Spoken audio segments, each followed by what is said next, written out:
The Book of Job. Job, chapter 1. In the land of Uz, there lived a man whose name was Job. This man was blameless and upright. He feared God and shunned evil. He had 7 sons and 3 daughters, and he owned 7,000 sheep, 3,000 camels, 500 yoke of oxen, and 500 donkeys, and had a large number of servants. He was the greatest man among all the people of the East. His sons used to hold feasts in their homes on their birthdays, and they would invite their 3 sisters to eat and drink with them. When a period of feasting had run its course, Job would make arrangements for them to be purified. Early in the morning he would sacrifice a burnt offering for each of them, thinking, "Perhaps my children have sinned and cursed God in their hearts." This was Job's regular custom. One day, the angels came to present themselves before the Lord, and Satan also came with them. The Lord said to Satan, "Where have you come from?" Satan answered the Lord, "From roaming throughout the earth, going to and fro on it." Then the Lord said to Satan, "Have you considered my servant Job? There is no one on earth like him. He is blameless and upright, a man who fears God and shuns evil." "Does Job fear God for nothing?" Satan replied. "Have you not put a hedge around him and his household and everything he has? You have blessed the work of his hands, so that his flocks and herds are spread throughout the land. But now stretch out your hand and strike everything he has, and he will surely curse you to your face." The Lord said to Satan, "Very well then. Everything he has is in your power. But on the man himself, do not lay a finger." Then Satan went out from the presence of the Lord. One day, when Job's sons and daughters were feasting and drinking wine at the eldest brother's house, a messenger came to Job and said, "The oxen were plowing and the donkeys were grazing nearby, and the Sabaeans attacked and made off with them. They put the servants to the sword, and I am the only one who has escaped to tell you." While he was still speaking, another messenger came and said, "The fire of God fell from the heavens and burned up the sheep and the servants, and I am the only one who has escaped to tell you." While he was still speaking, another messenger came and said, "The Chaldeans formed 3 raiding parties and swept down on your camels and made off with them. They put the servants to the sword, and I am the only one who has escaped to tell you." While he was still speaking, yet another messenger came and said, "Your sons and daughters were feasting and drinking wine at the eldest brother's house, when suddenly a mighty wind swept in from the desert and struck the 4 corners of the house. It collapsed on them, and they are dead. And I am the only one who has escaped to tell you." At this, Job got up and tore his robe and shaved his head. Then he fell to the ground in worship and said, "Naked I came from my mother's womb, and naked I shall depart. The Lord gave, and the Lord has taken away. May the name of the Lord be praised." In all this, Job did not sin by charging God with wrongdoing.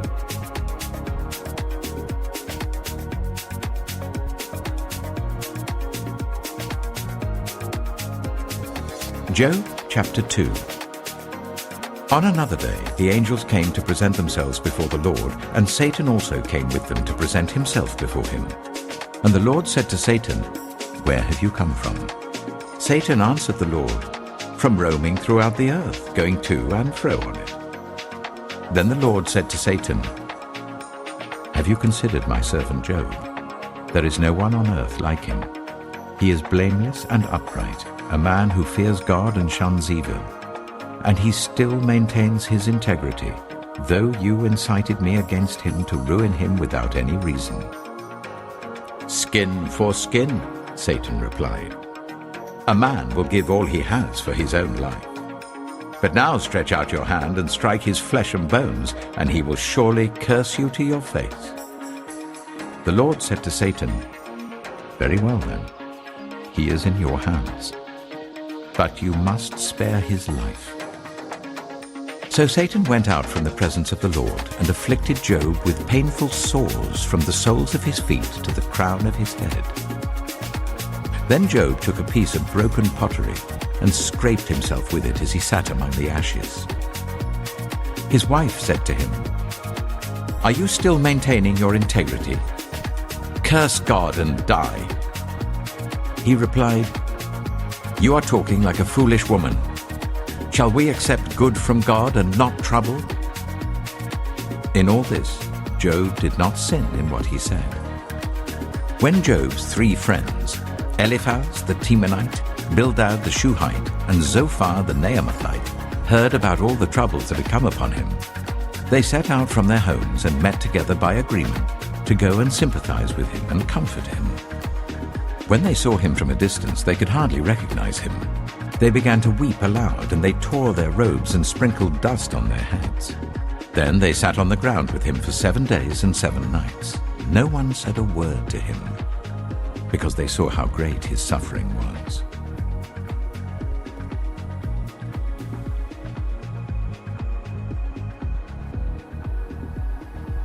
Job chapter 3. After this, Job opened his mouth and cursed the day of his birth. He said, "May the day of my birth perish, and the night that said a boy is conceived. That day, may it turn to darkness. May God above not care about it. May no light shine on it. May gloom and utter darkness claim it once more. May a cloud settle over it. May blackness overwhelm it. That night, may thick darkness seize it. May it not be included among the days of the year, nor be entered in any of the months. May that night be barren. May no shout of joy be heard in it. May those who curse days curse that day. Those who are ready to rouse Leviathan, may its morning stars become dark. May it wait for daylight in vain and not see the first rays of dawn. For it did not shut the doors of the womb on me, to hide trouble from my eyes. Why did I not perish at birth and die as I came from the womb? Why were there knees to receive me and breasts that I might be nursed? For now I would be lying down in peace. I would be asleep and at rest with kings and rulers of the earth who built for themselves places now lying in ruins, with princes who had gold, who filled their houses with silver. Or why was I not hidden away in the ground, like a stillborn child, like an infant who never saw the light of day? There the wicked cease from turmoil, and there the weary are at rest. Captives also enjoy their ease. They no longer hear the slave drivers shout. The small and the great are there, and the slaves are freed from their owners. Why is light given to those in misery, and life to the bitter of soul, to those who long for death that does not come, who search for it more than for hidden treasure, who are filled with gladness and rejoice when they reach the grave? Why is life given to a man whose way is hidden, whom God has hedged in? For sighing has become my daily food, my groans pour out like water. What I feared has come upon me. What I dreaded has happened to me. I have no peace, no quietness. I have no rest, but only turmoil.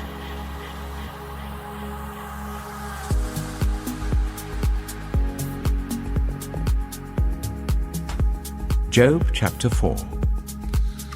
Then Eliphaz the Temanite replied, "If someone ventures a word with you, will you be impatient? But who can keep from speaking? Think how you have instructed many, how you have strengthened feeble hands. Your words have supported those who stumbled, you have strengthened faltering knees. But now trouble comes to you, and you are discouraged. It strikes you, and you are dismayed. Should not your piety be your confidence, and your blameless ways your hope. Consider now, who being innocent has ever perished? Where were the upright ever destroyed? As I have observed, those who plough evil and those who sow trouble reap it. At the breath of God they perish. At the blast of his anger they are no more. The lions may roar and growl, yet the teeth of the great lions are broken. The lion perishes for lack of prey, and the cubs of the lioness are scattered.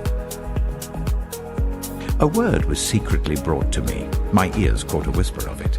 Amid disquieting dreams in the night, when deep sleep falls on people, fear and trembling seized me and made all my bones shake.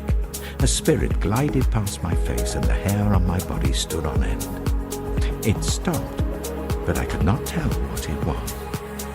A form stood before my eyes, and I heard a hushed voice. Can a mortal be more righteous than God? Can even a strong man be more pure than his Maker? If God places no trust in his servants, if he charges his angels with error, how much more those who live in houses of clay, whose foundations are in the dust, who are crushed more readily than a moth. Between dawn and dusk they are broken to pieces, unnoticed they perish forever. Are not the cords of their tent pulled up, so that they die without wisdom?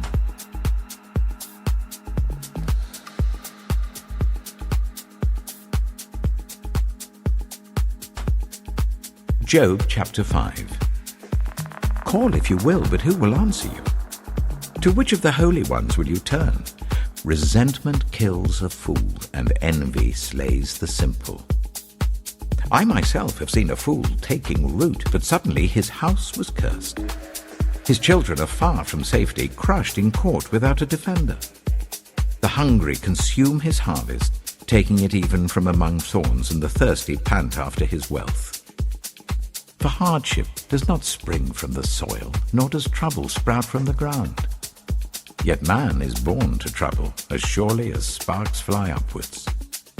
But if I were you, I would appeal to God. I would lay my cause before him. He performs wonders that cannot be fathomed, miracles that cannot be counted.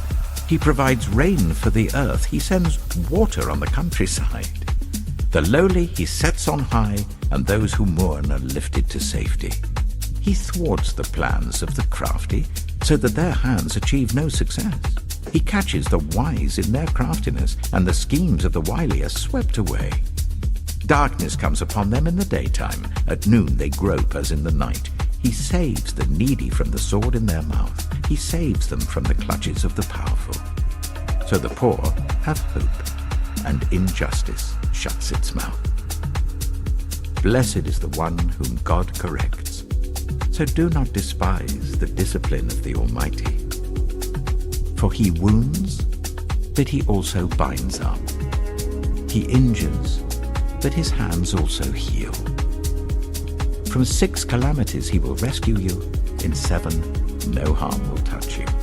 In famine he will deliver you from death, and in battle from the stroke of the sword. You will be protected from the lash of the tongue, and need not fear when destruction comes. You will laugh at destruction and famine, and need not fear the wild animals. For you will have a covenant with the stones of the field, and the wild animals will be at peace with you. You will know that your tent is secure. You will take stock of your property and find nothing missing. You will know that your children will be many, and your descendants like the grass of the earth. You will come to the grave in full vigor, like sheaves gathered in season. We have examined this, and it is true. So hear it and apply it to yourself.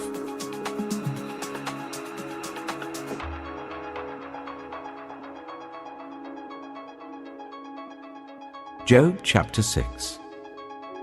Then Job replied, If only my anguish could be weighed, and all my misery be placed on the scales.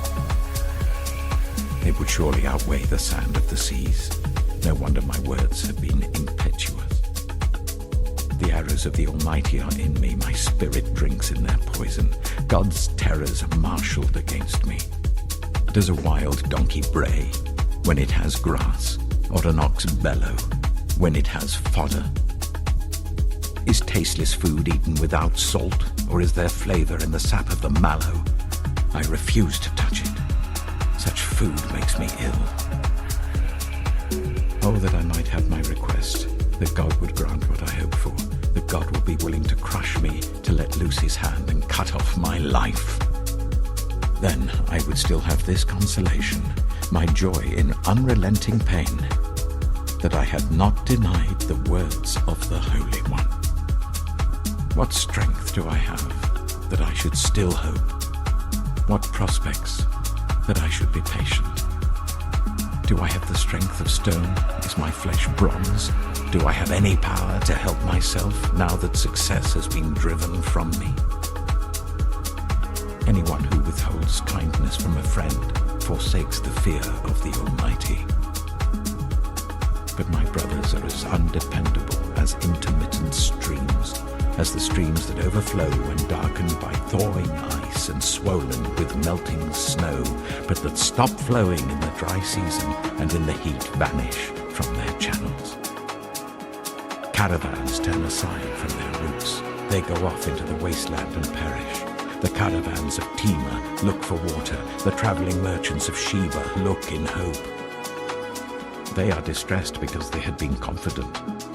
They arrive there only to be disappointed. Now you too have proved to be of no help. You see something dreadful and are afraid. Have I ever said, give something on my behalf, pay a ransom for me from your wealth, deliver me from the hand of the enemy, rescue me from the clutches of the ruthless? Teach me and I will be quiet. Show me where I have been wrong. How painful are honest words. But what do your arguments prove? Do you mean to correct what I say and treat my desperate words as wind? You would even cast lots for the fatherless and barter away your friend. But now be so kind as to look at me. Would I lie to your face? Relent, do not be unjust. Reconsider, for my integrity is at stake. Is there any wickedness on my lips? Can my mouth not discern malice?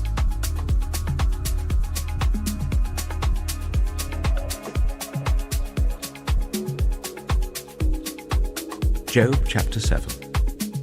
Do not mortals have hard service on earth? Are not their days like those of hired laborers? Like a slave longing for the evening shadows, or a hired laborer waiting to be paid, so I have been allotted months of futility, and nights of misery have been assigned to me. When I lie down, I think, how long before I get up? The night drags on, and I toss and turn until dawn.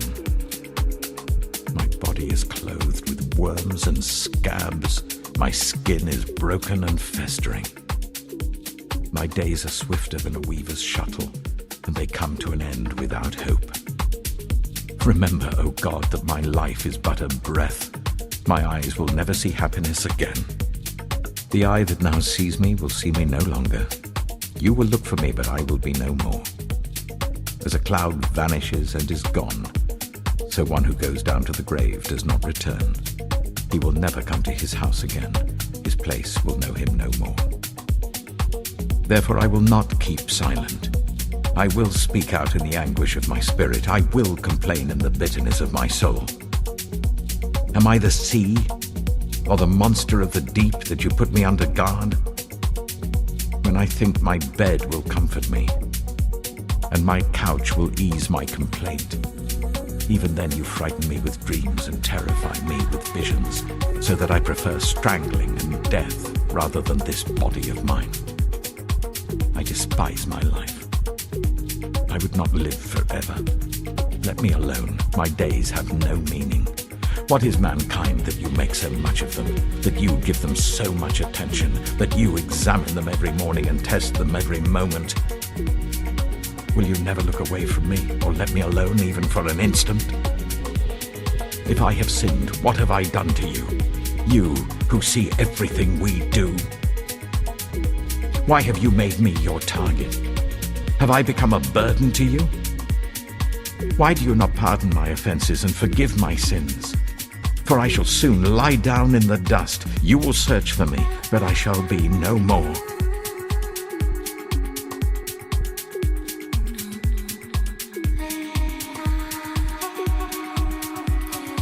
Job chapter 8. Then Bildad the Shuhite replied, "How long will you say such things? Your words are a blustering wind.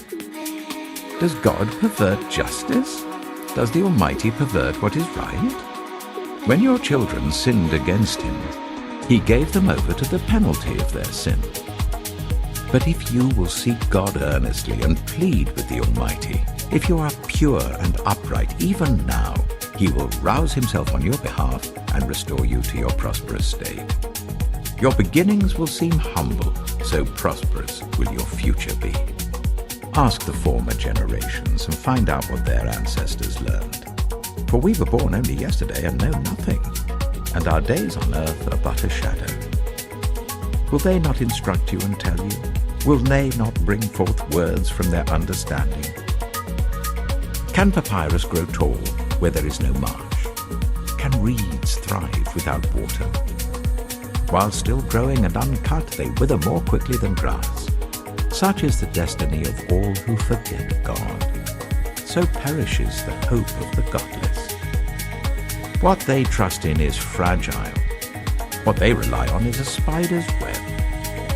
They lean on the web, but it gives way. They cling to it, but it does not hold. They are like a well-watered plant in the sunshine, spreading its shoots over the garden. It entwines its roots round a pile of rocks and looks for a place among the stones. But when it is torn from its spot, that place disowns it and says, "I never saw you." Surely its life withers away, and from the soil other plants grow. Surely God does not reject one who is blameless, or strengthen the hands of evildoers. He will yet fill your mouth with laughter and your lips with shouts of joy. Your enemies will be clothed in shame, and the tents of the wicked will be no more.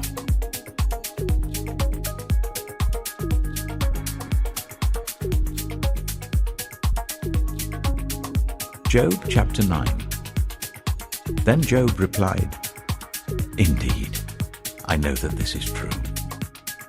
But how can mere mortals prove their innocence before God? Though they wished to dispute with him, they could not answer him one sin 1,000 times. His wisdom is profound, his power is vast. Who has resisted him and come out unscathed? He moves mountains without their knowing it and overturns them in his anger. He shakes the earth from its place and makes its pillars tremble. He speaks to the sun, and it does not shine. He seals off the light of the stars. He alone stretches out the heavens and treads on the waves of the sea. He is the maker of the Bear and Orion, the Pleiades and the constellations of the south. He performs wonders that cannot be fathomed, miracles that cannot be counted. When he passes me, I cannot see him. When he goes by, I cannot perceive him. If he snatches away, who can stop him? Who can say to him, "What are you doing?" God does not restrain his anger. Even the cohorts of Rahab cowered at his feet. How then can I dispute with him? How can I find words to argue with him? Though I were innocent, I could not answer him. I could only plead with my judge for mercy. Even if I summoned him and he responded, I do not believe he would give me a hearing. He would crush me with a storm and multiply my wounds for no reason. He would not let me catch my breath, but would overwhelm me with misery. If it is a matter of strength, he is mighty.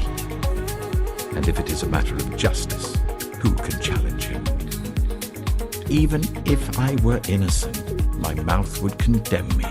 If I were blameless, it would pronounce me guilty. Although I am blameless, I have no concern for myself. I despise my own life. It is all the same. That is why I say he destroys both the blameless and the wicked. When a scourge brings sudden death, he mocks the despair of the innocent. When a land falls into the hands of the wicked, he blindfolds its judges. If it is not he, then who is it? My days are swifter than a runner. They fly away without a glimpse of joy. They skim past like boats of papyrus, like eagles swooping down on their prey.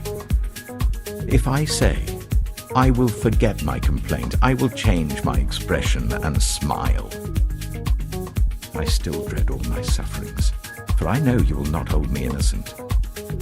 Since I am already found guilty, why should I struggle in vain? Even if I washed myself with soap and my hands with cleansing powder, you would plunge me into a slime pit so that even my clothes would detest me. He is not a mere mortal like me, that I might answer him, that we might confront each other in court. If only there was someone to mediate between us, someone to bring us together, someone to remove God's rod from me, so that his terror would frighten me no more. Then I would speak up without fear of him. But as it now stands with me, I cannot.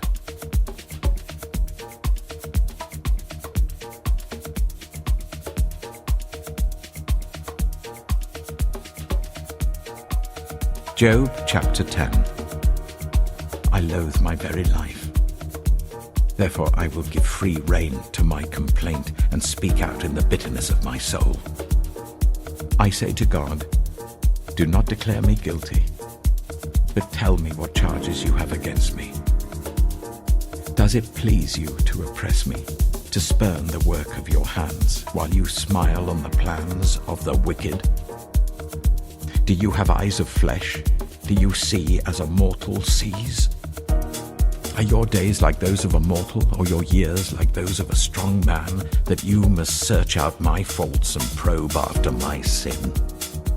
Though you know that I am not guilty, and that no one can rescue me from your hand. Your hands shaped me and made me. Will you now turn and destroy me? Remember that you molded me like clay. Will you now turn me to dust again? Did you not pour me out like milk and curdle me like cheese, clothe me with skin and flesh and knit me together with bones and sinews? You gave me life and showed me kindness, and in your providence watched over my spirit. But this is what you concealed in your heart, and I know that this was in your mind. If I sinned, you would be watching me, and would not let my offense go unpunished. If I am guilty, woe to me. Even if I am innocent, I cannot lift up my head, for I am full of shame and drowned in my affliction. If I hold my head high, you stalk me like a lion, and again display your awesome power against me. You bring new witnesses against me, and increase your anger towards me. Your forces come against me, wave upon wave. Why then did you bring me out of the womb? I wish I had died before any eye saw me. If only I had never come into being, or had been carried straight from the womb to the grave. Are not my few days almost over? Turn away from me so that I can have a moment's joy before I go to the place of no return, to the land of gloom and utter darkness, to the land of deepest night, of utter darkness and disorder, where even the light is like darkness.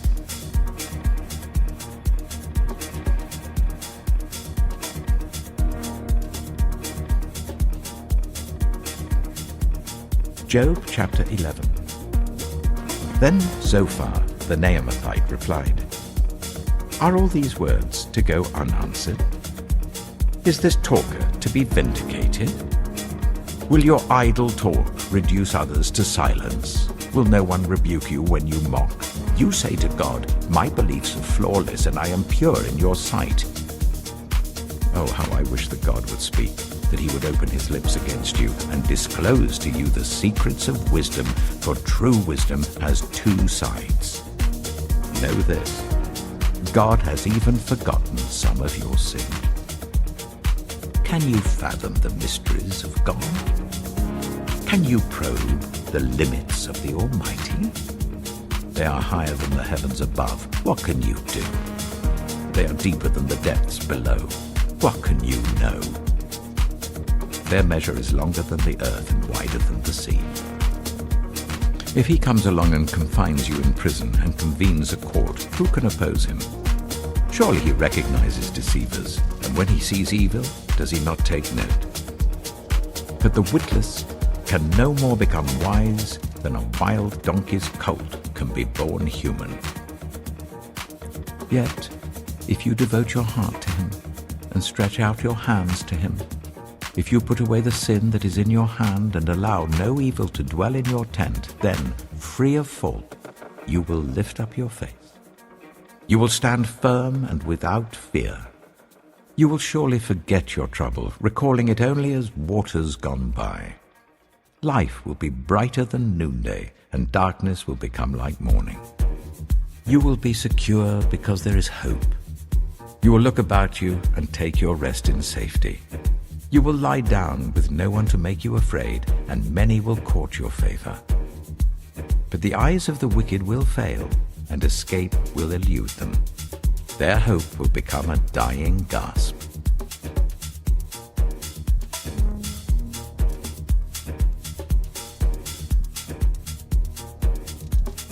Job chapter 12. Then Job replied, "Doubtless you are the only people who matter, and wisdom will die with you. But I have a mind as well as you. I'm not inferior to you. Who does not know all these things? I have become a laughingstock to my friends, though I called on God and he answered, a mere laughingstock, though righteous and blameless. Those who are at ease have contempt for misfortune, as the fate of those whose feet are slipping. The tents of marauders are undisturbed, and those who provoke God are secure, those whom God has in his hand. But ask the animals, and they will teach you, or the birds in the sky, and they will tell you. Or speak to the earth, and it will teach you, or let the fish in the sea inform you. Which of all these does not know that the hand of the Lord has done this? In his hand is the life of every creature and the breath of all mankind. Does not the ear test words as the tongue tastes food? Is not wisdom found among the aged? Does not long life bring understanding?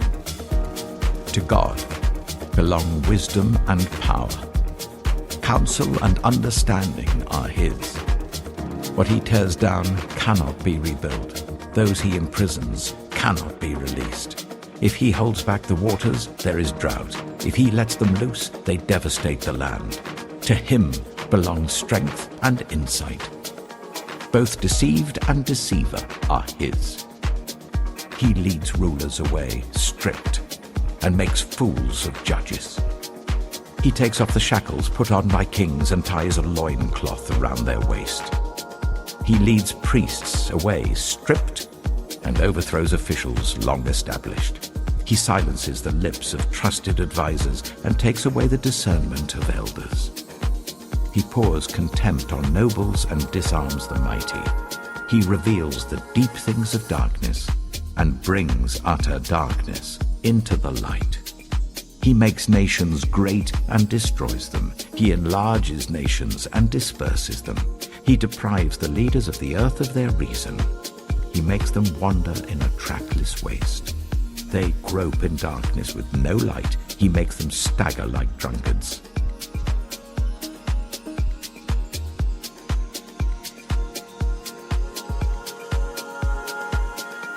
Job chapter 13. My eyes have seen all this. My ears have heard and understood it. What you know, I also know. I'm not inferior to you. But I desire to speak to the Almighty and to argue my case with God. You, however, smear me with lies. You are worthless physicians, all of you. If only you would be altogether silent. For you, that would be wisdom. Hear now my argument. Listen to the pleas of my lips. Will you speak wickedly on God's behalf? Will you speak deceitfully for him? Will you show him partiality? Will you argue the case for God? Would it turn out well if he examined you? Could you deceive him as you might deceive a mortal? He would surely call you to account if you secretly showed partiality. Would not his splendor terrify you? Would not the dread of him fall on you? Your maxims are proverbs of ashes. Your defenses are defenses of clay.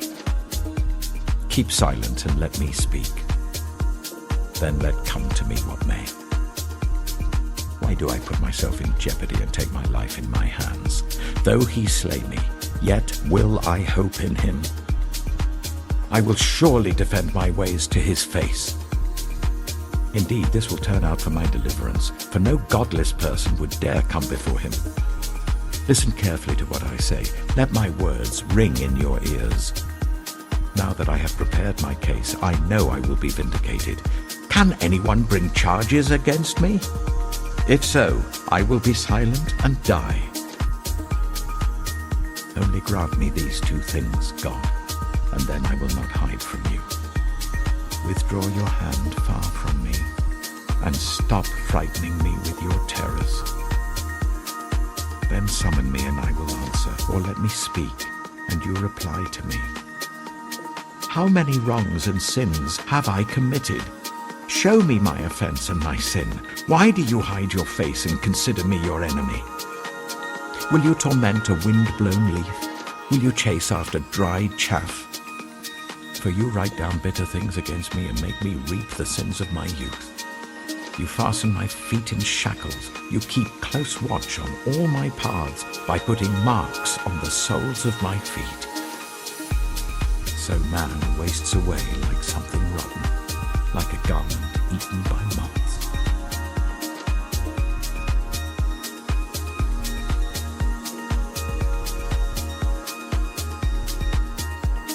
Job chapter 14. Mortals, born of woman, are a few days and full of trouble. They spring up like flowers and wither away, like fleeting shadows. They do not endure. Do you fix your eye on them? Will you bring them before you for judgment? Who can bring what is pure from the impure? No one. A person's days are determined. You have decreed the number of his months and have set limits he cannot exceed. So look away from him and let him alone, till he has put in his time like a hired laborer. At least there is hope for a tree. If it is cut down, it will sprout again, and its new shoots will not fail. Its roots may grow old in the ground, and its stump die in the soil, yet at the scent of water it will bud and put forth shoots like a plant. But a man dies and is laid low. He breathes his last and is no more. As the water of a lake dries up or a riverbed becomes parched and dry, so he lies down and does not rise. Till the heavens are no more, people will not awake or be roused from their sleep. If only you would hide me in the grave and conceal me till your anger has passed. If only you would set me a time and then remember me. If someone dies, will they live again? All the days of my heart's service I will wait for my renewal to come. You will call and I will answer you. You will long for the creature your hands have made. Surely then you will count my steps, but not keep track of my sin. My offenses will be sealed up in a bag. You will cover over my sin.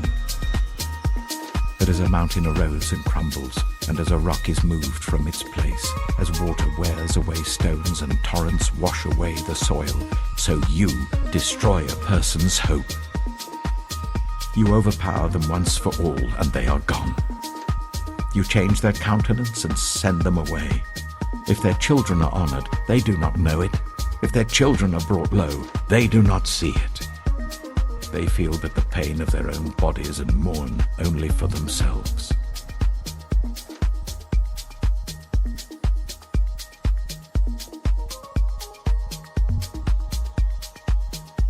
Job chapter 15. Then Eliphaz the Temanite replied, "Would a wise person answer with empty notions, or fill their belly with the hot east wind? Would they argue with useless words, with speeches that have no value? But you even undermine piety and hinder devotion to God. Your sin prompts your mouth.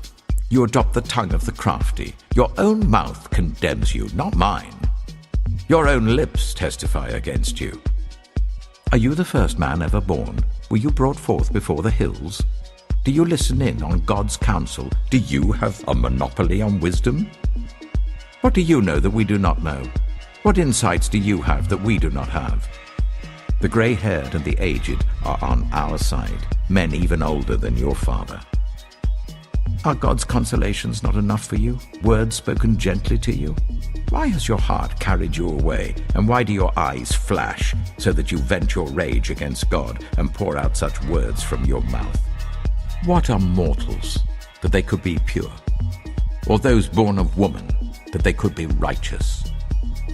If God places no trust in his holy ones, if even the heavens are not pure in his eyes, how much less mortals, who are vile and corrupt, who drink up evil like water? Listen to me, and I will explain to you. Let me tell you what I have seen, what the wise have declared, hiding nothing received from their ancestors, to whom alone the land was given when no foreigners moved among them. All his days the wicked man suffers torment, the ruthless man, through all the years stored up for him. Terrifying sounds fill his ears. When all seems well, marauders attack him. He despairs of escaping the realm of darkness. He is marked for the sword. He wanders about for food like a vulture. He knows the day of darkness is at hand. Distress and anguish fill him with terror. Troubles overwhelm him, like a king poised to attack, because he shakes his fist at God and vaunts himself against the Almighty, defiantly charging against him with a thick, strong shield. Though his face is covered with fat, and his waist bulges with flesh, he will inhabit ruined towns and houses where no one lives, houses crumbling to rubble. He will no longer be rich, and his wealth will not endure, nor will his possessions spread over the land. He will not escape the darkness.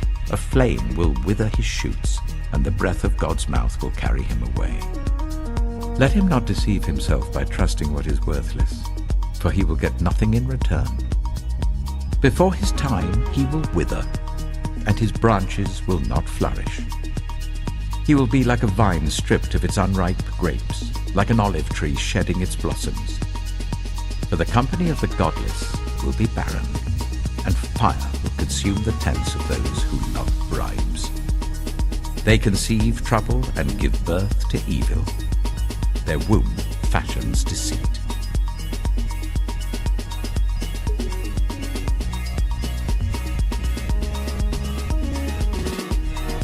Job chapter 16. Then Job replied, I have heard many things like these. You're miserable comforters, all of you. Will your long-winded speeches never end? What ails you that you keep on arguing? I also could speak like you if you were in my place. I could make fine speeches against you and shake my head at you. But my mouth would encourage you. Comfort from my lips would bring you relief. Yet if I speak, my pain is not relieved, and if I refrain, it does not go away. Surely, God, you have worn me out. You have devastated my entire household. You have shriveled me up, and it has become a witness. My gauntness rises up and testifies against me. God assails me and tears me in his anger and gnashes his teeth at me. My opponent fastens on me his piercing eyes. People open their mouths to jeer at me. They strike my cheek in scorn and unite together against me. God has turned me over to the ungodly and thrown me into the clutches of the wicked. All was well with me, but he shattered me. He seized me by the neck and crushed me. He has made me his target. His archers surround me. Without pity, he pierces my kidneys and spills my gall on the ground. Again and again he bursts upon me. He rushes at me like a warrior. I have sewed sackcloth over my skin and buried my brow in the dust. My face is red with weeping. Dark shadows ring my eyes. Yet my hands have been free of violence, and my prayer is pure. Earth, do not cover my blood. May my crime never be laid to rest. Even now my witness is in heaven. My advocate is on high. My intercessor is my friend, as my eyes pour out tears to God. On behalf of a man, he pleads with God as one pleads for a friend. Only a few years will pass before I take the path of no return.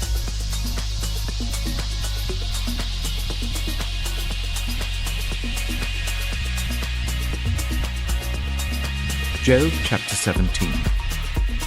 My spirit is broken, my days are cut short, the grave awaits me. Surely mockers surround me.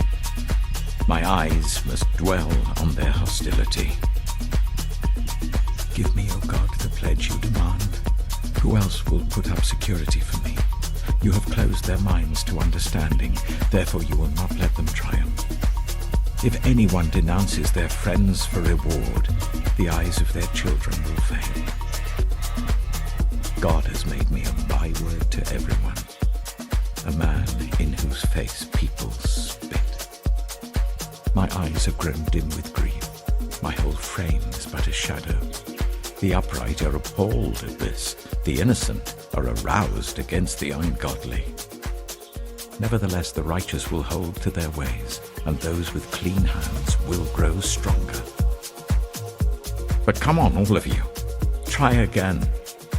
I will not find a wise man among you. My days have passed, my plans are shattered. Yet the desires of my heart turn night into day. In the face of the darkness, light is near. If the only home I hope for is the grave, if I spread out my bed in the realm of darkness, if I say to corruption, you are my father, and to the worm, my mother, or my sister, where then is my hope? Who can see any hope for me? Will it go down to the gates of death? Will we descend together into the dust?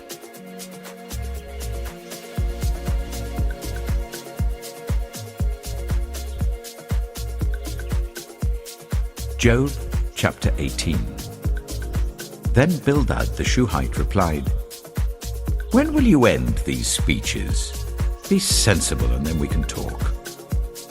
Why are we regarded as cattle and considered stupid in your sight? You, who tear yourself to pieces in your anger. Is the earth to be abandoned for your sake, or must the rocks be moved from their place? The lamp of a wicked man is snuffed out, the flame of his fire stops burning. The light in his tent becomes dark, the lamp beside him goes out. The vigor of his step is weakened, his own schemes throw him down. His feet thrust him into a net. He wanders into its mesh. A trap seizes him by the heel, a snare holds him fast. A noose is hidden for him on the ground, a trap lies in his path. Terrors startle him on every side and dog his every step. Calamity is hungry for him. Disaster is ready for him when he falls. It eats away parts of his skin. Death's firstborn devours his limbs. He is torn from the security of his tent and marched off to the king of terrors. Fire resides in his tent. Burning sulfur is scattered over his dwelling. His roots dry up below and his branches wither above. The memory of him perishes from the earth. He has no name in the land. He is driven from light into the realm of darkness and is banished from the world. He has no offspring or descendants among his people, no survivor where once he lived. People of the West are appalled at his fate. Those of the East are seized with horror. Surely such is the dwelling of an evil man. Such is the place of one who does not know God.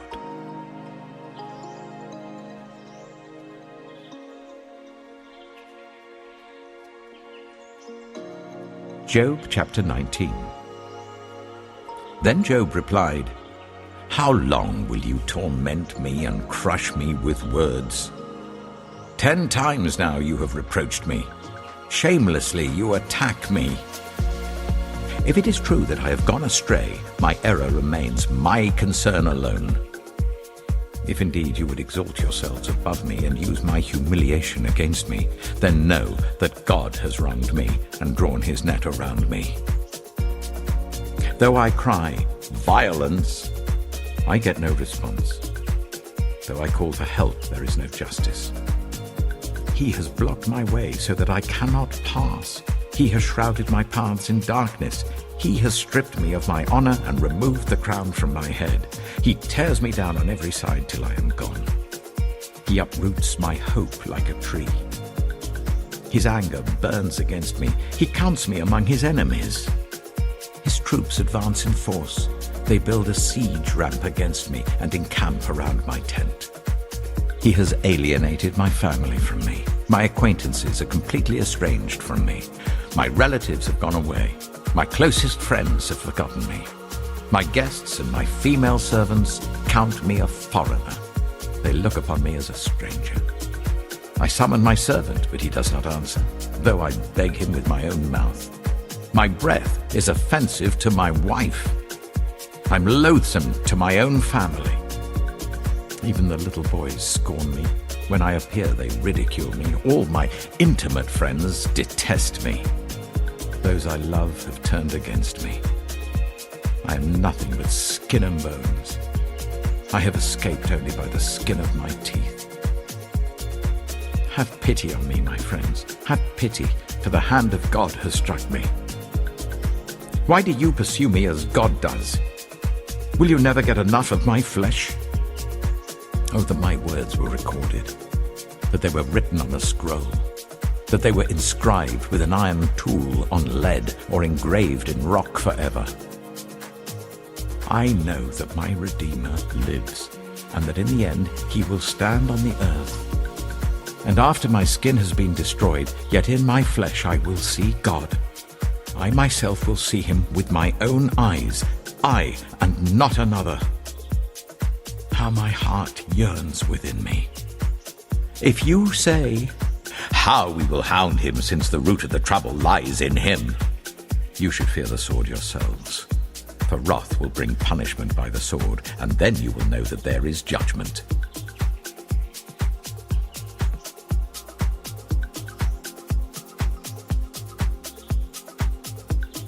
Job chapter 20. Then Zophar the Naamathite replied, "My troubled thoughts prompt me to answer because I am greatly disturbed. I hear a rebuke that dishonors me, and my understanding inspires me to reply. Surely you know how it has been from old, ever since mankind was placed on the earth, that the mirth of the wicked is brief, the joy of the godless lasts but a moment. Though the pride of the godless person reaches to the heavens and his head touches the clouds, he will perish forever, like his own dung. Those who have seen him will say, 'Where is he?' Like a dream he flies away, no more to be found, vanished like a vision of the night. The eye that saw him will not see him again.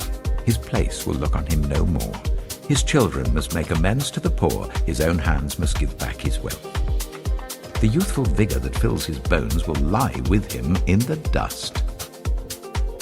Though evil is sweet in his mouth and he hides it under his tongue, though he cannot bear to let it go and lets it linger in his mouth, yet his food will turn sour in his stomach. It will become the venom of serpents within him. He will spit out the riches he swallowed. God will make his stomach vomit them up. He will suck the poison of serpents. The fangs of an adder will kill him. He will not enjoy the streams, the rivers flowing with honey and cream. What he toiled for, he must give back uneaten. He will not enjoy the profit from his trading. For he has oppressed the poor and left them destitute. He has seized houses he did not build. Surely he will have no respite from his craving. He cannot save himself by his treasure. Nothing is left for him to devour. His prosperity will not endure. In the midst of his plenty, distress will overtake him. The full force of misery will come upon him. When he has filled his belly, God will vent his burning anger against him and rain down his blows on him. Though he flees from an iron weapon, a bronze-tipped arrow pierces him. He pulls it out of his back, the gleaming point out of his liver. Terrors will come over him. Total darkness lies in wait for his treasures. A fire unfanned will consume him and devour what is left in his tent. The heavens will expose his guilt. The earth will rise up against him. A flood will carry off his house, rushing waters on the day of God's wrath. Such is the fate God allots the wicked, the heritage appointed for them by God.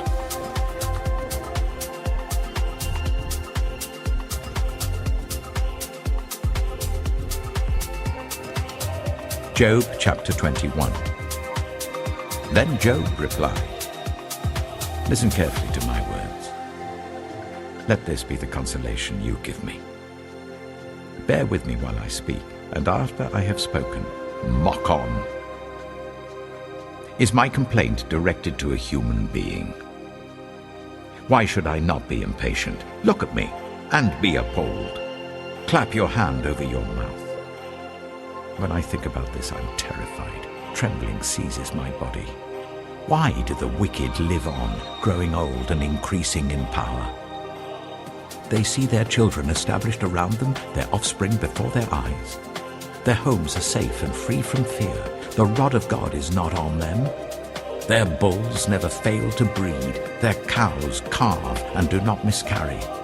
They send forth their children as a flock. Their little ones dance about. They sing to the music of tambourine and lyre. They make merry to the sound of the pipe. They spend their years in prosperity and go down to the grave in peace. Yet they say to God, 'Leave us alone. We have no desire to know your ways. Who is the Almighty that we should serve him? What would we gain by praying to him?'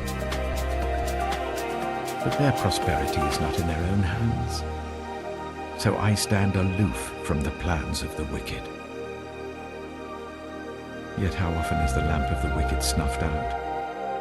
How often does calamity come upon them, the fate God allots in his anger? How often are they like straw before the wind, like chaff swept away by a gale? It is said, God stores up the punishment of the wicked for their children. Let him repay the wicked, so that they themselves will experience it. Let their own eyes see their destruction. Let them drink the cup of the wrath of the Almighty. For what do they care about the families they leave behind when their allotted months come to an end? Can anyone teach knowledge to God, since he judges even the highest? One person dies in full vigor, completely secure and at ease, well nourished in body, bones rich with marrow. Another dies in bitterness of soul, never having enjoyed anything good. And side by side, they lie in the dust, and worms cover them both. I know full well what you're thinking, the schemes by which you would wrong me. You say, "Where now is the house of the great, the tents where the wicked lived?" Have you never questioned those who travel? Have you paid no regard to their accounts? That the wicked are spared from the day of calamity, that they are delivered from the day of wrath? Who denounces their conduct to their face? Who repays them for what they have done?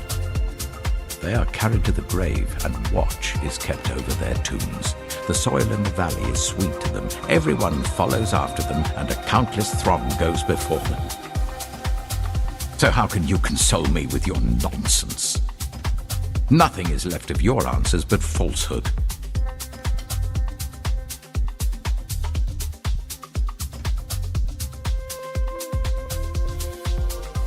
Job chapter 22. Then Eliphaz the Temanite replied, Can a man be of benefit to God? Can even a wise person benefit him? What pleasure would it give the Almighty if you were righteous? What would he gain if your ways were blameless? Is it for your piety that he rebukes you and brings charges against you? Is not your wickedness great? Are not your sins endless? You demanded security from your relatives for no reason. You stripped people of their clothing, leaving them naked. You gave no water to the weary, and you withheld food from the hungry, though you were a powerful man owning land, an honored man living on it. And you sent widows away empty-handed and broke the strength of the fatherless. That is why snares are all around you, why sudden peril terrifies you, why it is so dark that you cannot see, and why a flood of water covers you. Is not God in the heights of heaven? And see how lofty are the highest stars. Yet you say, What does God know? Does he judge through such darkness? Thick clouds veil him, so he does not see us as he goes about in the vaulted heavens. Will you keep to the old path that the wicked have trod? They were carried off before their time, their foundations washed away by a flood. They said to God, Leave us alone. What can the Almighty do to us?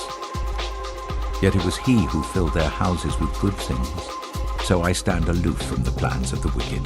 The righteous see their ruin and rejoice. The innocent mock them, saying, Surely our foes are destroyed, and fire devours their wealth. Submit to God and be at peace with him. In this way prosperity will come to you. Accept instruction from his mouth and lay up his words in your heart. If you return to the Almighty, you will be restored. If you remove wickedness far from your tent and assign your nuggets to the dust, your gold of Ophir to the rocks in the ravines, then the Almighty will be your gold, the choicest silver for you. Surely then you will find delight in the Almighty and will lift up your face to God. You will pray to him and he will hear you, and you will fulfill your vows. What you decide on will be done, and light will shine on your ways. When people are brought low and you say, Lift them up, then he will save the downcast.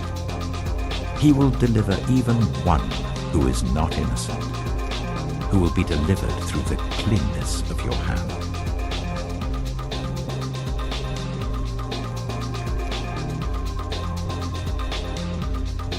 Job chapter 23. Then Job replied, Even today my complaint is bitter. His hand is heavy in spite of my groaning. If only I knew where to find him. If only I could go to his dwelling. I would state my case before him and fill my mouth with arguments. I would find out what he would answer me and consider what he would say to me. Would he vigorously oppose me with great power? No. He would not press charges against me. There the upright can establish their innocence before him, and there I would be delivered forever from my judge. But if I go to the east, he is not there. If I go to the west, I do not find him. When he is at work in the north, I do not see him. When he turns to the south, I catch no glimpse of him. But he knows the way that I take. When he has tested me, I shall come forth as gold. My feet have closely followed his steps. I have kept to his way without turning aside. I have not departed from the commands of his lips. I have treasured the words of his mouth more than my daily bread. But he stands alone, and who can oppose him? He does whatever he pleases. He carries out his decree against me, and many such plans he still has in store. That is why I am terrified before him. When I think of all this, I fear him. God has made my heart faint. The Almighty has terrified me. Yet I am not silenced by the darkness, by the thick darkness that covers my face.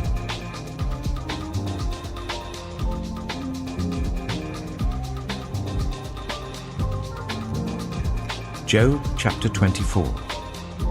Why does the Almighty not set times for judgment? Why must those who know him look in vain for such days? There are those who move boundary stones. They pasture flocks they have stolen. They drive away the orphan's donkey and take the widow's ox in pledge. They thrust the needy from the path and force all the poor of the land into hiding. Like wild donkeys in the desert, the poor go about their labor of foraging food. The wasteland provides food for their children. They gather fodder in the fields and glean in the vineyards of the wicked. Lacking clothes, they spend the night naked. They have nothing to cover themselves in the cold. They are drenched by mountain rains and hug the rocks for lack of shelter. The fatherless child is snatched from the breast. The infant of the poor is seized for a debt. Lacking clothes, they go about naked.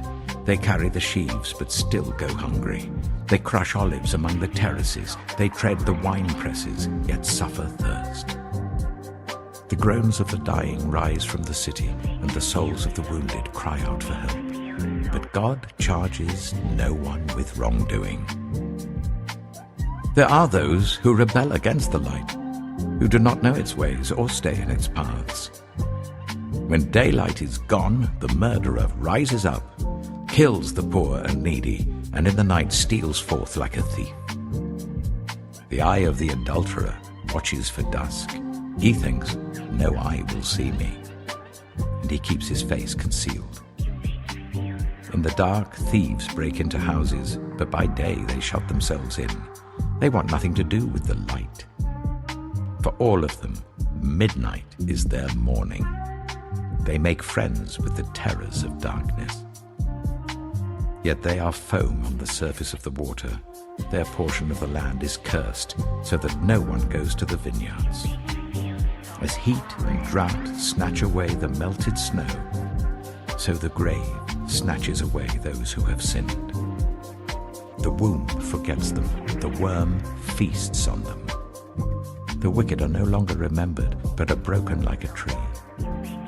They prey on the barren and childless woman, and to the widow they show no kindness. But God drags away the mighty by his power. Though they become established, they have no assurance of life. He may let them rest in a feeling of security, but his eyes are on their ways. For a little while they are exalted, and then they are gone. They are brought low and gathered up like all others. They are cut off like ears of corn. If this is not so, who can prove me false and reduce my words to nothing?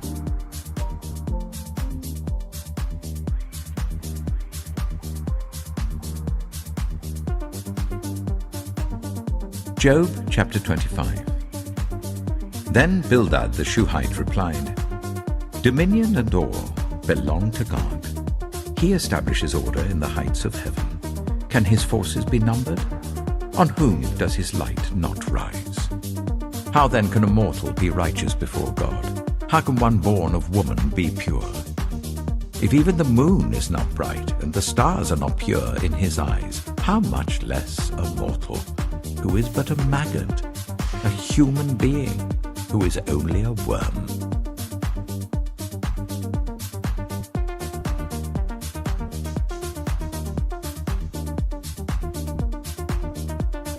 Job chapter 26. Then Job replied, How you have helped the powerless, how you have saved the arm that is feeble, what advice you have offered to one without wisdom, and what great insight you have displayed. Who has helped you utter these words, and whose spirit spoke from your mouth? The dead are in deep anguish, those beneath the waters and all that live in them. The realm of the dead is naked before God. Destruction lies uncovered. He spreads out the northern skies over empty space. He suspends the earth over nothing. He wraps up the waters in his clouds, yet the clouds do not burst under their weight. He covers the face of the full moon, spreading his clouds over it. He marks out the horizon on the face of the waters for a boundary between light and darkness. The pillars of the heavens quake aghast at his rebuke. By his power he churned up the sea. By his wisdom he cut Rahab to pieces. By his breath the skies became fair. His hand pierced the gliding serpent. And these are but the outer fringe of his works. How faint the whisper we hear of him. Who then can understand the thunder of his power?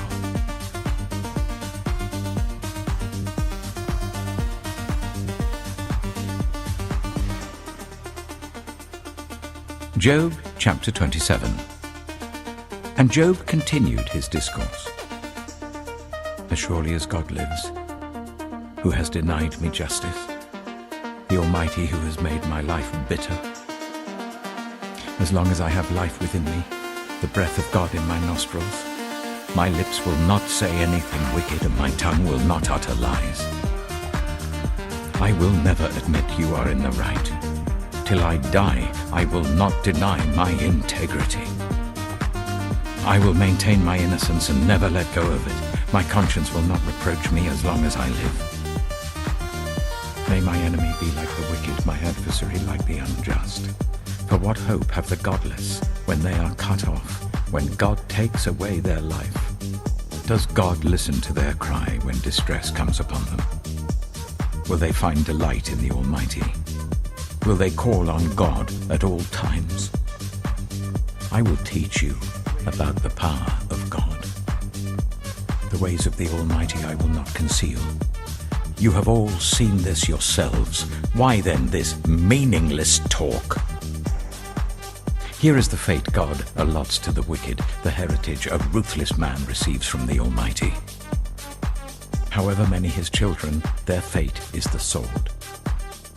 His offspring will never have enough to eat. The plague will bury those who survive him, and their widows will not weep for them. Though he heaps up silver like dust, and clothes like piles of clay, what he lays up the righteous will wear, and the innocent will divide his silver. The house he builds is like a moth's cocoon, like a hut made by a watchman. He lies down wealthy, but will do so no more. When he opens his eyes, all is gone. Terrors overtake him like a flood. A tempest snatches him away in the night. The east wind carries him off, and he is gone. It sweeps him out of his place. It hurls itself against him without mercy as he flees headlong from its power. It claps its hands in derision and hisses him out of his place.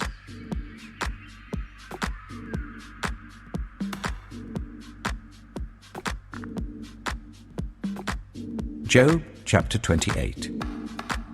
There is a mine for silver, and a place where gold is refined. Iron is taken from the earth, and copper is smelted from ore. Mortals put an end to the darkness. They search out the farthest recesses for ore in the blackest darkness. Far from human dwellings they cut a shaft in places untouched by human feet. Far from other people they dangle and sway. The earth from which food comes is transformed below as by fire. Lapis lazuli comes from its rocks, and its dust contains nuggets of gold. No bird of prey knows that hidden path. No falcon's eye has seen it. Proud beasts do not set foot on it, and no lion prowls there. People assault the flinty rock with their hands and lay bare the roots of the mountains. They tunnel through the rock. Their eyes see all its treasures. They search the sources of the rivers and bring hidden things to light. But where can wisdom be found? Where does understanding dwell? No mortal comprehends its worth. It cannot be found in the land of the living. The deep says, "It is not in me." The sea says, "It is not with me." It cannot be bought with the finest gold, nor can its price be weighed out in silver. It cannot be bought with the gold of Ophir, with precious onyx or lapis lazuli. Neither gold nor crystal can compare with it, nor can it be had for jewels of gold. Coral and jasper are not worthy of mention. The price of wisdom is beyond rubies. The topaz of Cush cannot compare with it. It cannot be bought with pure gold. Where then does wisdom come from? Where does understanding dwell? It is hidden from the eyes of every living thing, concealed even from the birds in the sky. Destruction and death say, only a rumor of it has reached our ears. God understands the way to it, and he alone knows where it dwells. For he views the ends of the earth and sees everything under the heavens. When he established the force of the wind and measured out the waters, when he made a decree for the rain and a path for the thunderstorm, then he looked at wisdom and appraised it. He confirmed it and tested it. And he said to the human race, the fear of the Lord, that is wisdom, and to shun evil is understanding.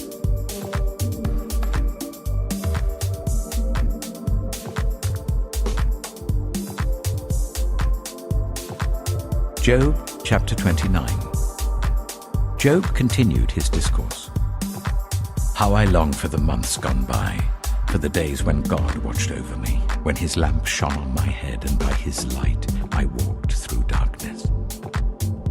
Oh, for the days when I was in my prime, when God's intimate friendship blessed my house, when the Almighty was still with me and my children were around me, when my path was drenched with cream and the rock poured out for me streams of olive oil. When I went to the gate of the city and took my seat in the public square, the young men saw me and stepped aside, and the old men rose to their feet. The chief men refrained from speaking and covered their mouths with their hands. The voices of the nobles were hushed, and their tongues stuck to the roof of their mouths. Whoever heard me spoke well of me, and those who saw me commended me, because I rescued the poor who cried for help, and the fatherless who had none to assist them. The one who was dying blessed me. I made the widow's heart sing. I put on righteousness as my clothing. Justice was my robe and my turban. I was eyes to the blind and feet to the lame. I was a father to the needy. I took up the case of the stranger. I broke the fangs of the wicked and snatched the victims from their teeth. I thought, I shall die in my own house, my days as numerous as the grains of sand. My roots will reach to the water, and the dew will lie all night on my branches. My glory will not fade. The bow will be ever new in my hand. People listened to me expectantly, waiting in silence for my counsel. After I had spoken, they spoke no more. My words fell gently on their ears. They waited for me as for showers, and drank in my words as the spring rain. When I smiled at them, they scarcely believed it. The light of my face was precious to them. I chose the way for them and sat as their chief. I dwelt as a king among his troops. I was like one who comforts mourners.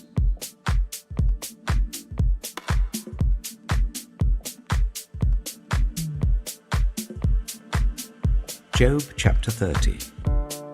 But now they mock me, men younger than I, whose fathers I would have disdained to put with my sheepdogs.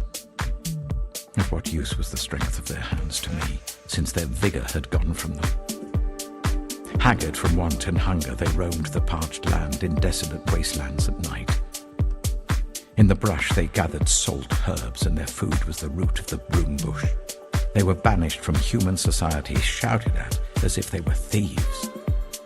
They were forced to live in the dry stream beds, among the rocks and in holes in the ground. They brayed among the bushes and huddled in the undergrowth. A base and nameless brood, they were driven out of the land. And now, those young men mock me in song. I have become a byword among them. They detest me and keep their distance. They do not hesitate to spit in my face. now that God has unstrung my bow and afflicted me. They throw off restraint in my presence. On my right, the tribe attacks. They lay snares for my feet. They build their siege ramps against me. They break up my road. They succeed in destroying me. No one can help him, they say. They advance as through a gaping breach. Amid the ruins they come rolling in. Terrors overwhelm me. My dignity is driven away as by the wind. My safety vanishes like a cloud. And now, my life ebbs away. Days of suffering grip me. Night pierces my bones. My gnawing pains never rest. In his great power, God becomes like clothing to me. He binds me like the neck of my garment. He throws me into the mud, and I am reduced to dust and ashes. I cry out to you, God, but you do not answer. I stand up, but you merely look at me. You turn on me ruthlessly. With the might of your hand, you attack me. You snatch me up and drive me before the wind. You toss me about in the storm. I know you will bring me down to death, to the place appointed for all the living. Surely no one lays a hand on a broken man when he cries for help in his distress. Have I not wept for those in trouble? Has not my soul grieved for the poor? Yet when I hoped for good, evil came. When I looked for light, then came darkness.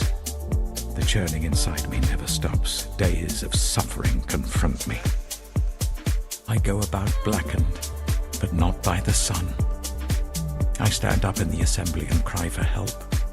I have become a brother of jackals, a companion of owls. My skin grows black and peels. My body burns with fever. My lyre is tuned to mourning, and my pipe to the sound of wailing.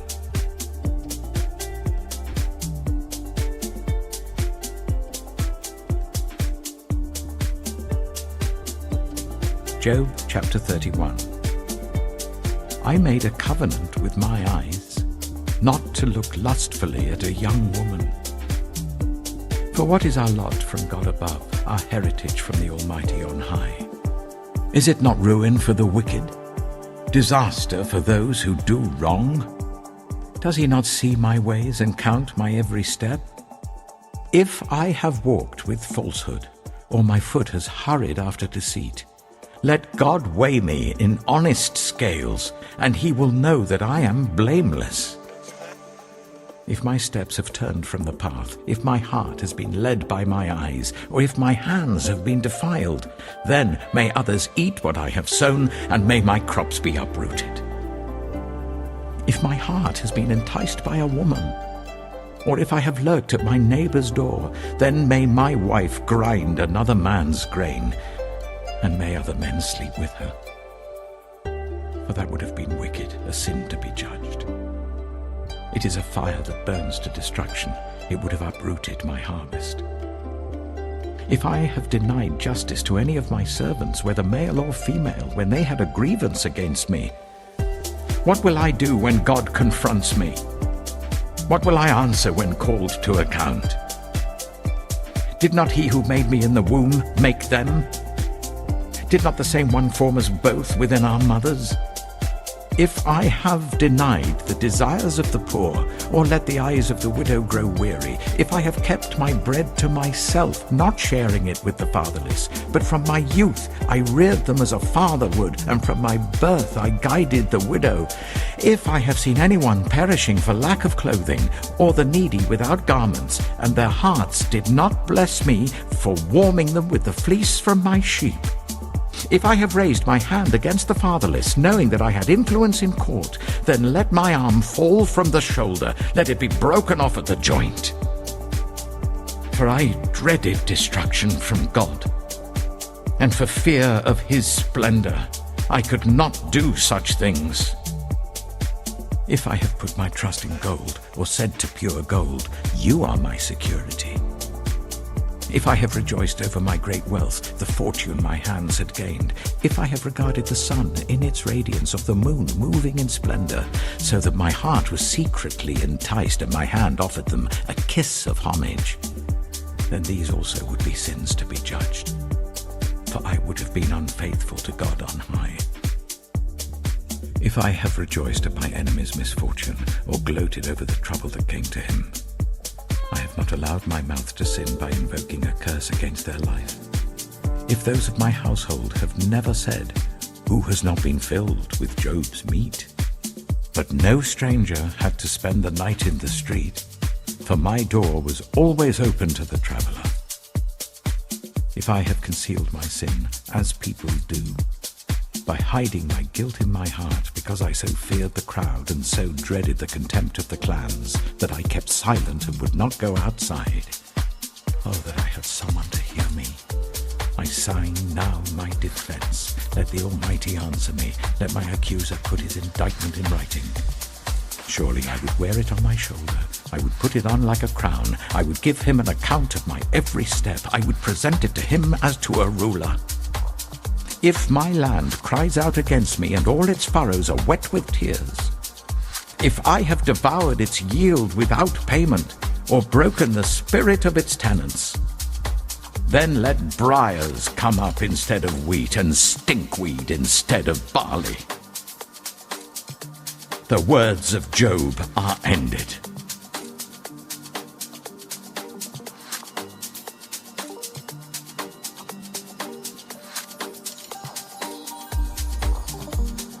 Job chapter 32. So these three men stopped answering Job, because he was righteous in his own eyes. But Elihu, son of Barachel, the Buzite of the family of Ram, became very angry with Job for justifying himself rather than God. He was also angry with the three friends because they had found no way to refute Job and yet had condemned him. Now Elihu had waited before speaking to Job because they were older than he. But when he saw that the three men had nothing more to say, his anger was aroused. So Elihu, son of Barachel, the Buzite, said, "I am young in years and you are old. That is why I was fearful, not daring to tell you what I know. I thought age should speak, advanced years should teach wisdom. But it is the spirit in a person, the breath of the Almighty that gives them understanding. It is not only the old who are wise, not only the aged who understand what is right. Therefore I say, listen to me. I too will tell you what I know. I waited while you spoke. I listened to your reasoning. While you were searching for words, I gave you my full attention. But not one of you has proved Job wrong. None of you has answered his arguments. Do not say, we have found wisdom. Let God, not a man, refute him. But Job has not marshaled his words against me, and I will not answer him with your arguments. They are dismayed and have no more to say. Words have failed them. Must I wait now that they are silent, now that they stand there with no reply? I too will have my say. I too will tell what I know.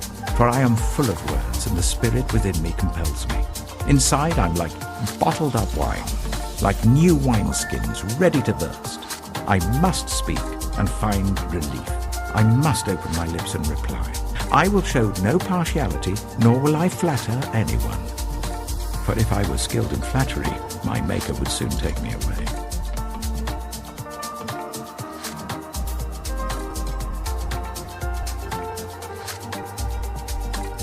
Job chapter 33. But now, Job, listen to my words. Pay attention to everything I say. I am about to open my mouth. My words are on the tip of my tongue. My words come from an upright heart. My lips sincerely speak what I know. The Spirit of God has made me. The breath of the Almighty gives me life. Answer me then, if you can. Stand up and argue your case before me. I am the same as you, in God's sight. I too am a piece of clay. No fear of me should alarm you, nor should my hand be heavy on you. But you have said in my hearing, I heard the very words, I am pure, I have done no wrong. I am clean and free from sin. Yet God has found fault with me. He considers me his enemy. He fastens my feet in shackles. He keeps close watch on all my paths. But I tell you, in this you are not right. For God is greater than any mortal. Why do you complain to him that he responds to no one's words? For God does speak, now one way, now another, though no one perceives it. In a dream, in a vision of the night, when deep sleep falls on people as they slumber in their beds, he may speak in their ears and terrify them with warnings, to turn them from wrongdoing and keep them from pride, to preserve them from the pit, their lives from perishing by the sword. Or someone may be chastened on a bed of pain with constant distress in their bones, so that their body finds food repulsive and their soul loathes the choicest meal. Their flesh wastes away to nothing, and their bones, once hidden, now stick out. They draw near to the pit, and their life to the messengers of death. Yet if there is an angel at their side, a messenger, one out of 1,000, sent to tell them how to be upright, and he is gracious to that person and says to God, spare them from going down to the pit. I have found a ransom for them. Let their flesh be renewed like a child's. Let them be restored as in the days of their youth. Then that person can pray to God and find favor with him. They will see God's face and shout for joy. He will restore them to full well-being. And they will go to others and say, I have sinned and I have perverted what is right, but I did not get what I deserved. God has delivered me from going down to the pit, and I shall live to enjoy the light of life. God does all these things to a person twice, even 3 times, to turn them back from the pit, that the light of life may shine on them. Pay attention, Job, and listen to me. Be silent, and I will speak. If you have anything to say, answer me. Speak up, for I want to vindicate you. But if not, then listen to me. Be silent, and I will teach you wisdom.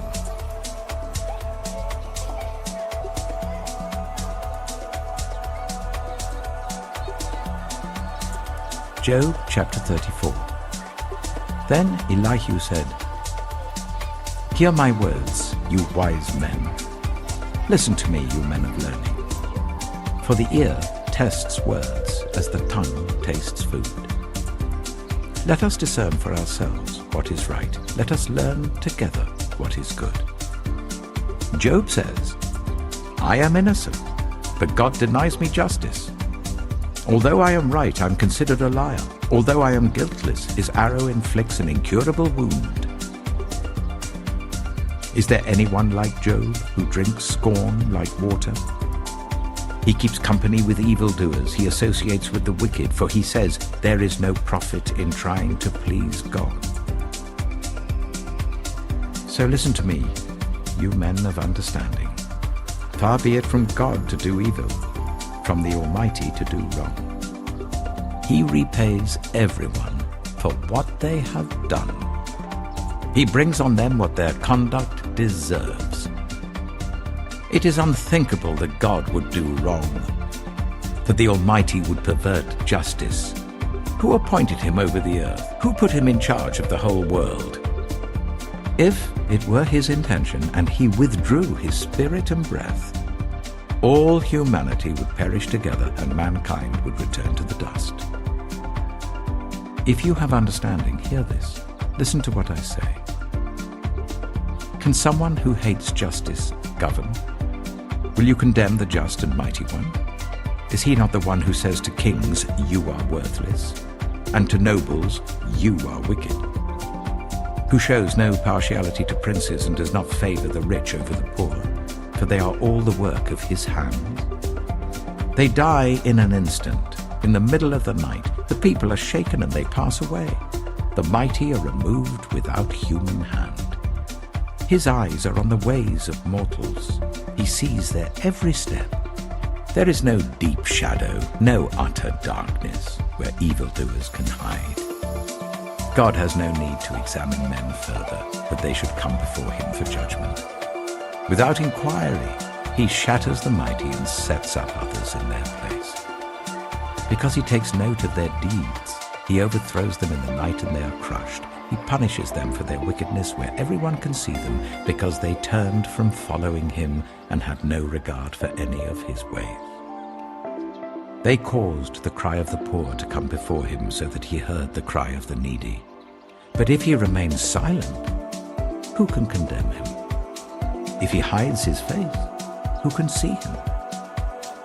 Yet he is over individual and nation alike, to keep the godless from ruling, from laying snares for the people. Suppose someone says to God, I am guilty but will offend no more. Teach me what I cannot see. If I have done wrong, I will not do so again. Should God then reward you on your terms when you refuse to repent? You must decide, not I. So tell me what you know. Men of understanding declare, wise men who hear me say to me, Job speaks without knowledge, his words lack insight. Oh, that Job might be tested to the uttermost for answering like a wicked man. To his sin he adds rebellion. Scornfully he claps his hands among us and multiplies his words against God.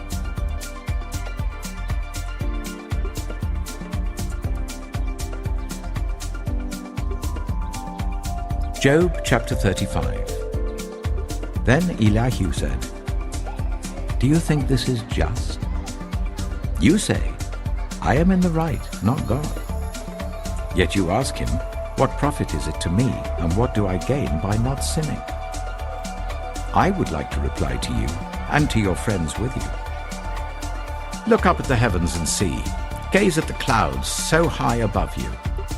If you sin, how does that affect him? If your sins are many, what does that do to him? If you are righteous, what do you give to him? Or what does he receive from your hand? Your wickedness only affects humans like yourself, and your righteousness only other people. People cry out under a load of oppression. They plead for relief from the arm of the powerful. But no one says, Where is God my Maker, who gives songs in the night, who teaches us more than he teaches the beasts of the earth, and makes us wiser than the birds in the sky? He does not answer when people cry out because of the arrogance of the wicked. Indeed, God does not listen to their empty plea. The Almighty pays no attention to it. How much less then will he listen when you say that you do not see him, that your case is before him and you must wait for him, and further, that his anger never punishes and he does not take the least notice of wickedness.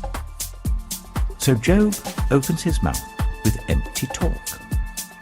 Without knowledge, he multiplies words.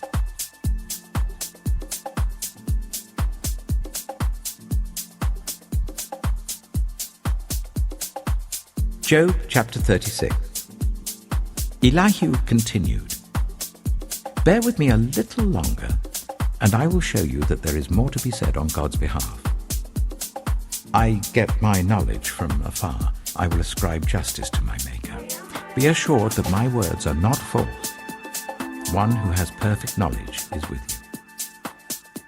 God is mighty but despises no one. He is mighty and firm in his purpose. He does not keep the wicked alive, but gives the afflicted their rights.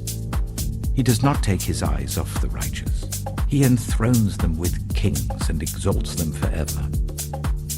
But if people are bound in chains, held fast by cords of affliction, he tells them what they have done, that they have sinned arrogantly. He makes them listen to correction and commands them to repent of their evil. If they obey and serve him, they will spend the rest of their days in prosperity and their years in contentment. But if they do not listen, they will perish by the sword and die without knowledge. The godless in heart harbor resentment. Even when he fetters them, they do not cry for help. They die in their youth among male prostitutes of the shrines. But those who suffer, he delivers in their suffering. He speaks to them in their affliction. He is wooing you from the jaws of distress to a spacious place, free from restriction, to the comfort of your table, laden with choice food. But now you are laden with judgment due to the wicked. Judgment and justice have taken hold of you. Be careful that no one entices you by riches. Do not let a large bribe turn you aside. Would your wealth, or even all your mighty efforts, sustain you, so you would not be in distress? Do not long for the night to drag people away from their homes. Beware of turning to evil, which you seem to prefer to affliction. God is exalted in his power. Who is a teacher like him? Who has prescribed his ways for him, or said to him, "You have done wrong"? Remember to extol his work, which people have praised in song. All humanity has seen it. Mortals gaze on it from afar. How great is God, beyond our understanding. The number of his years is past finding out. He draws up the drops of water which distill as rain to the streams. The clouds pour down their moisture and abundant showers fall on mankind. Who can understand how he spreads out the clouds, how he thunders from his pavilion? See how he scatters his lightning about him, bathing the depths of the sea. This is the way he governs the nations and provides food in abundance. He fills his hands with lightning and commands it to strike its mark. His thunder announces the coming storm. Even the cattle make known its approach.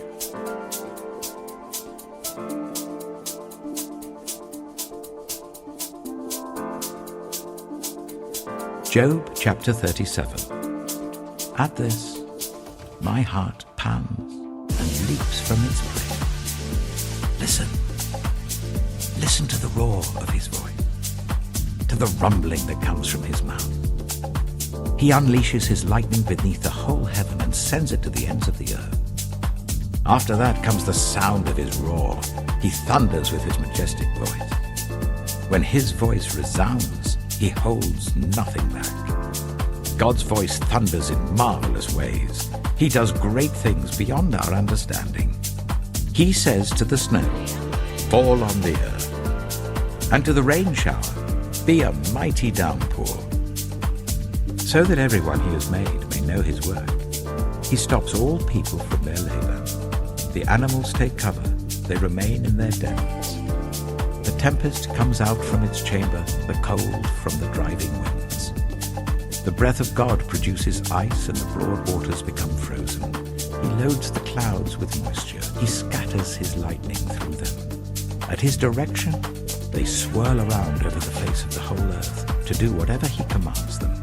He brings the clouds to punish people, or to water his earth and show his love. Listen to this, Job. Stop and consider God's wonder. Do you know how God controls the clouds and makes his lightning flash?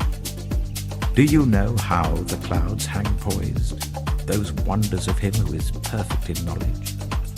You who swelter in your clothes when the land lies hushed under the south wind, can you join him in spreading out the skies, hard as a mirror of cast bronze? Tell us what we should say to him. We cannot draw up our case because of our darkness. Should he be told that I want to speak? Would anyone ask to be swallowed up? Now no one can look at the sun, bright as it is in the skies, after the wind has swept them clean. Out of the north he comes in golden splendor. God comes in awesome majesty. The Almighty is beyond our reach and exalted in power. In his justice and great righteousness he does not oppress. Therefore people revere him. For does he not have regard for all the wise in heart?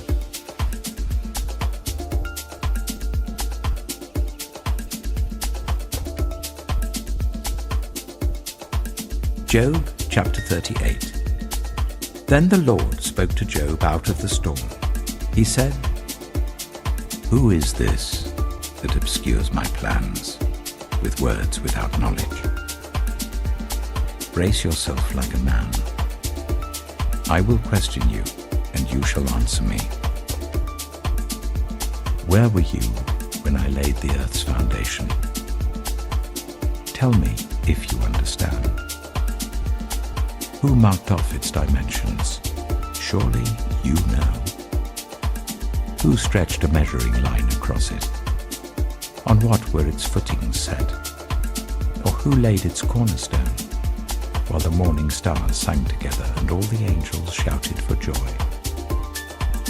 Who shut up the sea behind doors when it burst forth from the womb? When I made the clouds its garment and wrapped it in thick darkness? When I fixed limits for it and set its doors and bars in place? When I said, this far you may come and no farther. Here is where your proud waves fall. Have you ever given orders to the morning, or shown the dawn its place, that it might take the earth by the edges and shake the wicked out of it?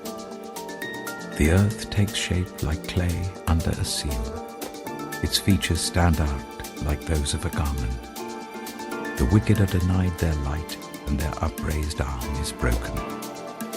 Have you journeyed to the springs of the sea, or walked in the recesses of the deep? Have the gates of death been shown to you? Have you seen the gates of the deepest darkness? Have you comprehended the vast expanses of the earth? Tell me if you know all this. What is the way to the abode of light? And where does darkness reside? Can you take them to their places? Do you know the paths to their dwellings? Surely you know, for you were already born. You have lived so many years. Have you entered the storehouses of the snow, or seen the storehouses of the hail, which I reserve for times of trouble, for days of war and battle? What is the way to the place where the lightning is dispersed, or the place where the east winds are scattered over the earth? Who cuts a channel for the torrents of rain, and a path for the thunderstorm, to water a land where no one lives, an uninhabited desert, to satisfy a desolate wasteland and make it sprout with grass? Does the rain have a father? Who fathers the drops of dew? From whose womb comes the ice? Who gives birth to the frost from the heavens, when the waters become hard as stone, when the surface of the deep is frozen? Can you bind the chains of the Pleiades? Can you loosen Orion's belt? Can you bring forth the constellations in their seasons, or lead out the bear with its cubs? Do you know the laws of the heavens? Can you set up God's dominion over the earth? Can you raise your voice to the clouds and cover yourself with a flood of water? Do you send the lightning bolts on their way? Do they report to you, here we are? Who gives the ibis wisdom, or gives the cockerel understanding? Who has the wisdom to count the clouds? Who can tip over the water jars of the heavens when the dust becomes hard and the clods of earth stick together? Do you hunt the prey for the lioness and satisfy the hunger of the lions when they crouch in their dens or lie in wait in a thicket? Who provides food for the raven when its young cry out to God and wander about for lack of food?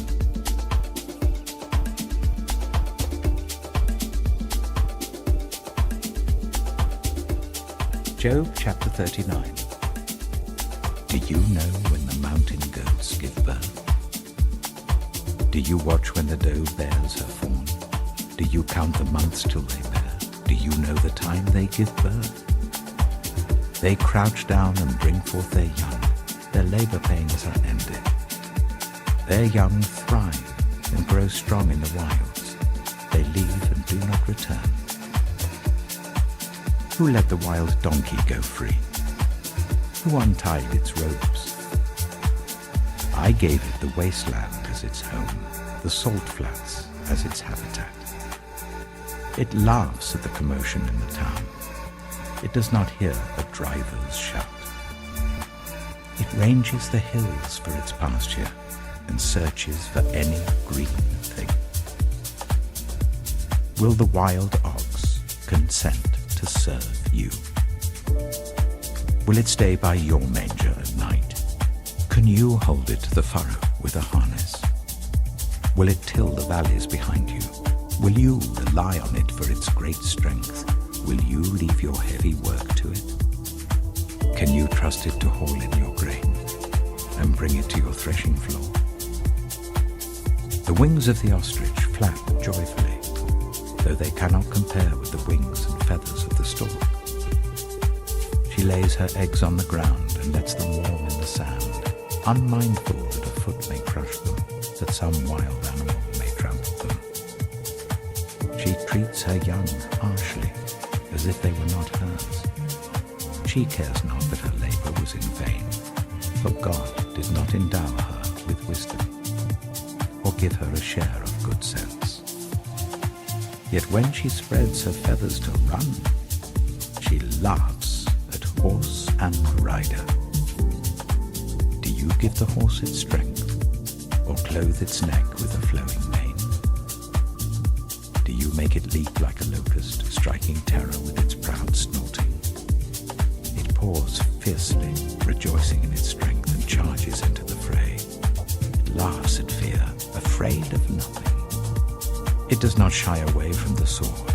The quiver rattles against its side, along with the flashing spear and lance. In frenzied excitement, it eats up the ground.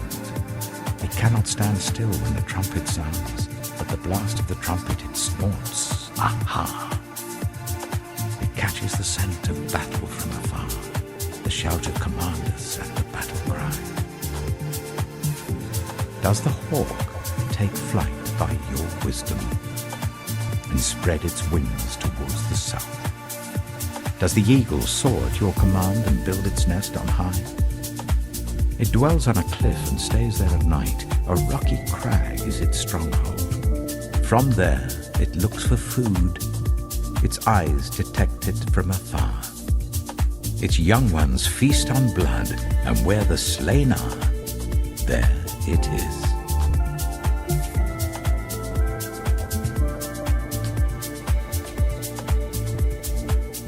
Job chapter 40. The Lord said to Job, will the one who contends with the Almighty correct him? Let him who accuses God answer him. Then Job answered the Lord, I am unworthy.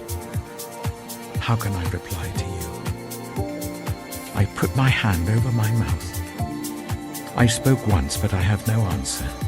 Twice, but I will say no more. Then the Lord spoke to Job out of the storm. Brace yourself like a man. I will question you, and you shall answer me. Would you discredit my justice? Would you condemn me to justify yourself? Do you have an arm like God's, and can your voice thunder like his? Then adorn yourself with glory and splendor, and clothe yourself in honor and majesty.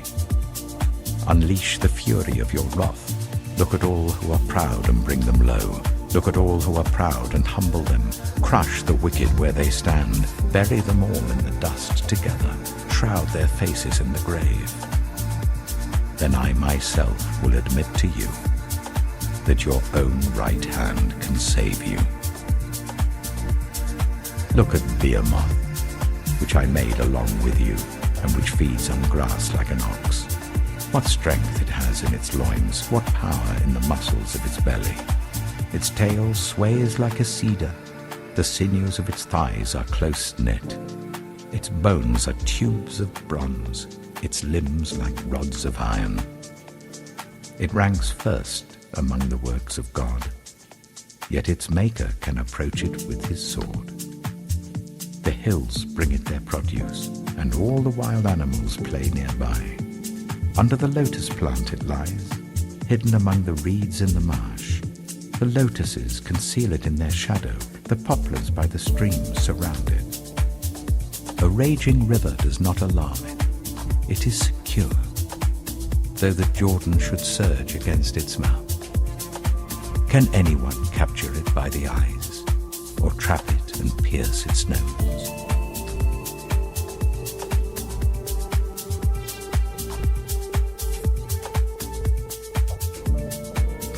Job chapter 41. Can you pull in Leviathan with a fishhook, or tie down its tongue with a rope? Can you put a cord through its nose, or pierce its jaw with a hook? Will it keep begging you for mercy? Will it speak to you with gentle words? Will it make an agreement with you for you to take it as your slave for life? Can you make a pet of it like a bird, or put it on a leash for the young women in your house? Will traders barter for it? Will they divide it up among the merchants? Can you fill its hide with harpoons, or its head with fishing spears? If you lay a hand on it, you will remember the struggle and never do it again. Any hope of subduing it is false. The mere sight of it is overpowering. No one is fierce enough to rouse it. Who then is able to stand against me? Who has a claim against me that I must pay? Everything under heaven belongs to me. I will not fail to speak of Leviathan's limbs, its strength and its graceful form. Who can strip off its outer coat? Who can penetrate its double coat of armor? Who dares open the doors of its mouth, ringed about with its fearsome teeth? Its back has rows of shields tightly sealed together. Each is so close to the next that no air can pass between. They are joined fast to one another. They cling together and cannot be parted. Its snorting throws out flashes of light. Its eyes are like the rays of dawn. Flames stream from its mouth. Sparks of fire shoot out. Smoke pours from its nostrils as from a boiling pot over burning reeds. Its breath sets coals ablaze, and flames dart from its mouth. Strength resides in its neck. Dismay goes before it. The folds of its flesh are tightly joined. They are firm and immovable. Its chest is hard as rock, hard as a lower millstone.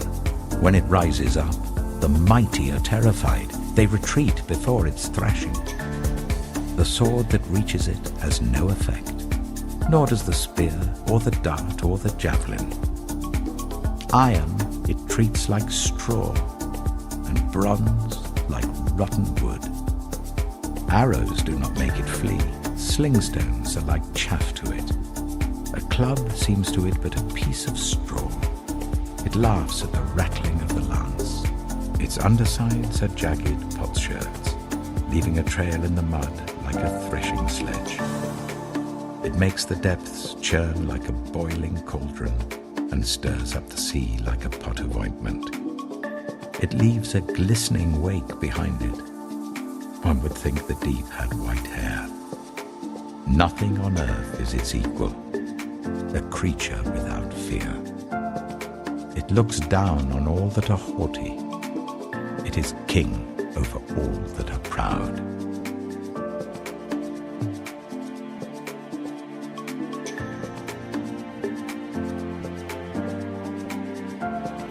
Job chapter 42. Then Job replied to the Lord, I know that you can do all things. No purpose of yours can be thwarted. You asked, who is this that obscures my plans without knowledge? Surely I spoke of things I did not understand, things too wonderful for me to know. You said, listen now, and I will speak. I will question you, and you shall answer me. My ears had heard of you, but now my eyes have seen you. Therefore I despise myself and repent in dust and ashes.